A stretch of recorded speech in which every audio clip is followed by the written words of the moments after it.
महाराष्ट्रामध्ये फक्त मुख्यमंत्रीच काम करताना दिसतायत असं खासदार सुप्रिया सुळे यांनी मोठं वक्तव्य केलंय।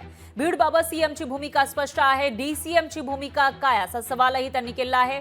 सरपंच हत्या प्रकरणी सुळेंनी अजित पवारांवर निशाणा साधल्याचं पाहायला मिळालं।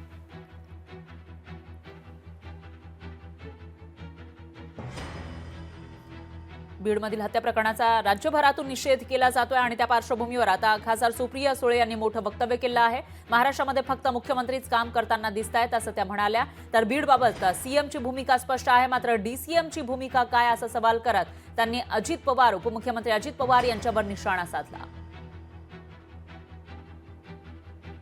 केवढी ती चर्चा त्या पालकमंत्री पदाची, काम कधी करणार? या सरकारमध्ये एकच माणूस काम करताना दिसतो, त्याचं नाव देवेंद्र फडणवीस, बाकीचे आहेत कुठे?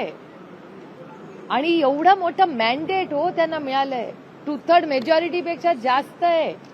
एवढं मोठं मॅन्डेट सरकारला मिळालेलं असताना मग हे सरकार ऍक्शन मोडमध्ये का दिसत नाहीये? फक्त मुख्यमंत्री वन मॅन शो। आम्हाला पण कौतुक वाटतंय की 43 जणांचं मंत्रिमंडळ आहे, काम करताना फक्त देवेंद्र फडणवीस दिसतात। अभिनंदन केलंच पाहिजे त्या माणसाचं।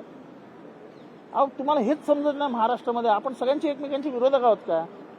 जिथे त्यांनी केलं चांगलं केलं पाहिजे ना। 43 मंत्री बाजूला झालेले दिसत आहेत आणि एकटे देवेंद्र फडणवीस काम करताना दिसतात। हा विषय अतिशय संवेदनशीलपणे हाताळला पाहिजे।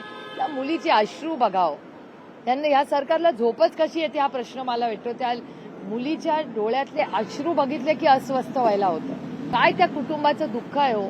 कोणीतरी त्यांना त्यांच्या बाबतीत या सरकारने काहीतरी ऍक्शन घ्यावी। ज्या पद्धतीने ती हत्या झाली आहे आणि परभणीची पण, दोन्ही गोष्टींमध्ये न्याय द्यायची नैतिक जबाबदारी महाराष्ट्राच्या मुख्यमंत्र्यांची आहे।